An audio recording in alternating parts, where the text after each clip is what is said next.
Merci à tous d'être présents pour honorer la mémoire de ces héros, nos héros qui vinrent défendre la liberté et notre pays. Comme d'habitude, je rappelle succinctement les faits, car après cette défaite héroïque qui marqua à jamais le Royaume-Uni, notre pauvre population cartésienne va subir pendant plus de 4 longues années l'implacable occupation des envahisseurs allemands. En ce premier mois de la guerre, les armées allemandes se sont mises en marche à travers la Belgique pour une gigantesque manœuvre d'encerclement de l'armée française. Les Allemands avancent plus vite que prévu et en force. Face à eux, les troupes du Royaume de Belgique et les troupes franco-anglaises doivent céder le terrain. Placé à la gauche de la 5e armée française du général Lanzac, le British Expeditionary Force, BEF, est battu le 23 août à Mons, en Belgique, et se replie sur Le Cateau, pour le 2e corps, alors que simultanément la 5e armée, bousculée à Charleroi, est contrainte de battre en retraite vers le sud. Le premier corps anglais se replie par l'ouest, de la forêt de Mormal vers Saint-Quentin. Sur le terrain, la retraite est épuisante. La fatigue est telle que le général Smith Dorrien, qui commande le 2e corps anglais, décide d'arrêter le mouvement et de faire face à l'ennemi. Le 26 août, en contradiction avec les plans du maréchal French, le général Smith Dorrien livre bataille au Cateau. À la première armée allemande de von Kluck, à 1 contre 3, les 2 divisions anglaises et la brigade de cavalerie Allenby du 2e corps font face à 6 divisions allemandes fortes de 170 000 hommes. Surclassés en nombre et en matériel d'artillerie, les Britanniques parviennent à arrêter la progression allemande. Cependant, la pression allemande contraint Smith Dorrien à replier ses troupes dès la tombée du jour vers Saint-Quentin. La brigade de cavalerie française du général Sordet vient en renfort et permet la retraite de l'aile gauche britannique. Les Britanniques laissent sur le terrain entre 7000 et 7800 hommes, tués, disparus, prisonniers. Aujourd'hui, 26 août 2019, notre devoir est bien de nous souvenir et de garder en mémoire cette bataille et d'honorer le sacrifice des braves soldats des régiments d'infanterie et d'artillerie britanniques qui s'opposèrent avec courage aux armées allemandes. Au pied de ce Suffolk Hill Monument, les fleurs que nous déposons et la présence de nos drapeaux marquent bien l'impérieuse nécessité du devoir d'histoire que nous leur devons. Merci de votre attention.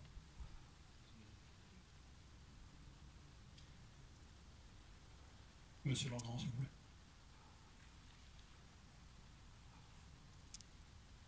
Ce mardi 26 août 1919, il y a 100 ans, les Cartésiens, les habitants du Cateau, peuvent enfin se souvenir des terribles combats qui opposèrent les troupes anglaises du général Horace Smith Dorrien au 2e groupe d'armées allemands mené par le général von Kluck.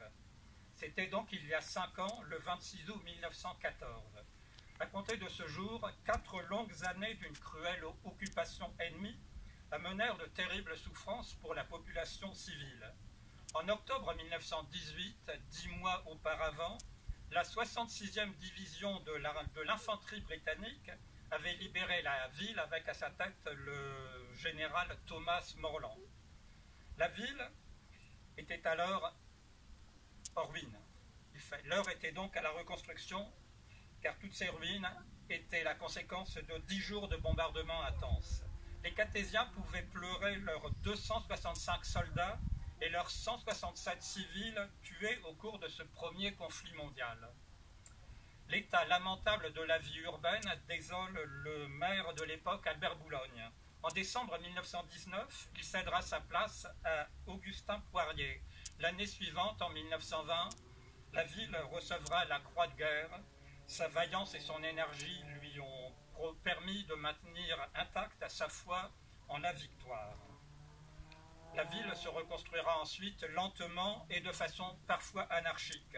Par contre, la reconstitution industrielle sera menée de main de maître.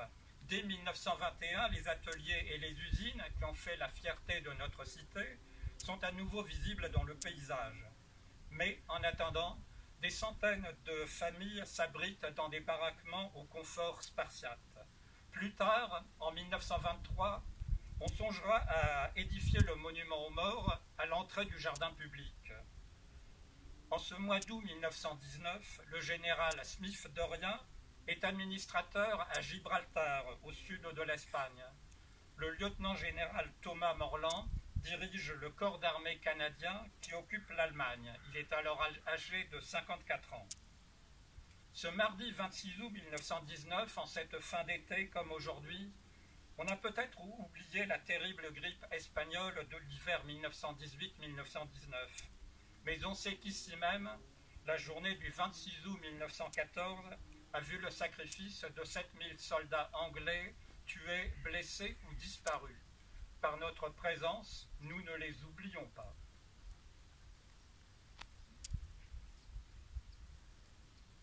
Jean-Marie.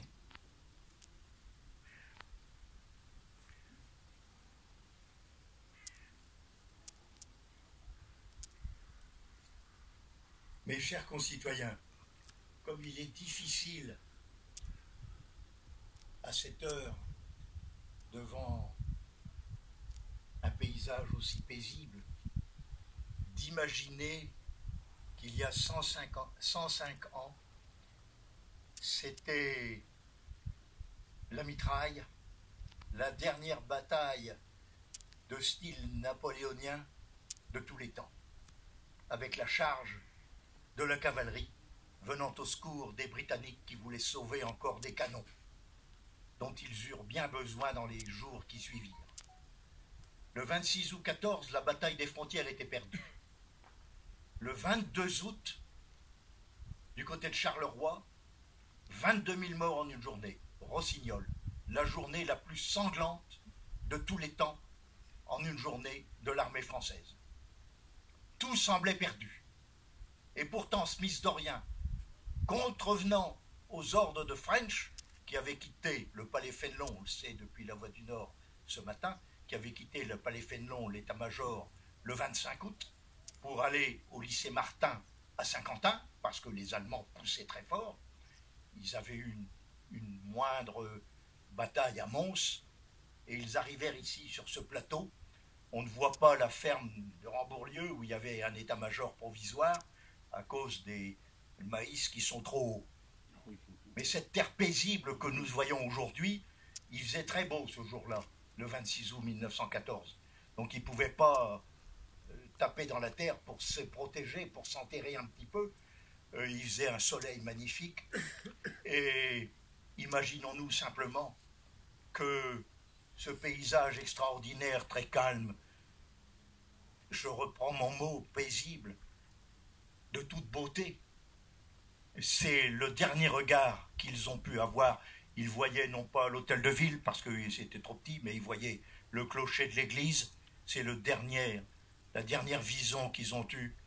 Ils étaient jeunes, la plupart. Certains n'avaient pas 18 ans, notamment parmi les Écossais, qui étaient des colosses, les Highlanders, les gens de l'Argyll. La bataille du Cateau est très connue en Grande-Bretagne. C'est la première grande bataille sur le sol français. Des Anglais qui nous ont aidés avec la bataille de Guise le lendemain ou 2 jours après avec Lanrezac. Les historiens s'accordent à dire que s'il n'y avait pas eu le Cateau et Guise, eh bien, on a fait ralentir de 48 heures les troupes allemandes. Sinon, le regroupement héroïque et, j'allais dire, inespéré sur la Marne aurait eu été un échec. Donc, les Anglais le savent. Ils étudient toujours dans leurs écoles d'officiers à Sandhurst la bataille du Cateau comme bataille de retardement. C'est bien sûr une sorte de défaite, mais c'est une défaite qui n'en est pas vraiment une. Et leur héroïsme fut extraordinaire. À Remont, beaucoup de soldats britanniques dans l'église périrent. C'était l'infirmerie de première ligne. Le général Earl, qui était capitaine en 14 et qui est venu en 1964 au 50e anniversaire de la bataille, disait à mon père qu'il avait été soigné parce qu'il avait reçu un éclat d'obus dans la figure.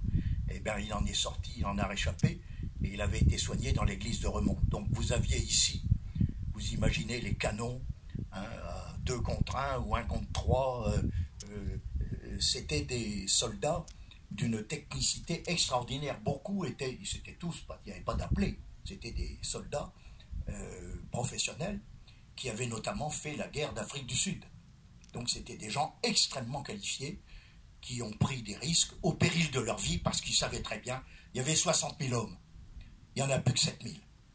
Je dis toujours, quand je parle de notre modeste Suffolk Monument, qu'on appelait, vous savez, comme on n'a jamais su pourquoi, le monument canadien, le Suffolk Monument est très modeste, mais il faut qu'il soit respecté. Tout le monde m'a compris quand vous connaissez mon combat.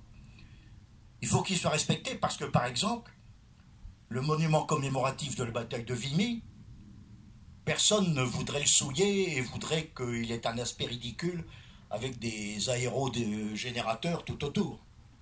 Il y a eu 5000 morts en 5 jours à Vimy. Est-ce que ici, avec nos 7000 morts, il y a des morts ici, entre ici et Remont, hein, qu'on n'a jamais retrouvés? Est-ce que c'est des excavateurs, des pelleteuses qui vont les envoyer valser leurs restes alors qu'ils reposent en paix dans notre terre de France?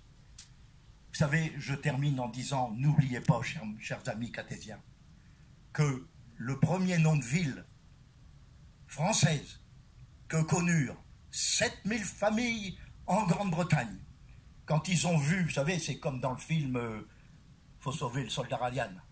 Vous voyez le maire du pays ou le prêtre, le pasteur qui vient toquer à la porte. Et les parents ont compris. Et le nom qu'ils ont retenu, c'est Le Cateau. 7000 fois, ils ont entendu, les Britanniques, le mot Le Cateau, et qu'ils ne reverraient pas leur fils. Il faut nous en souvenir. Merci.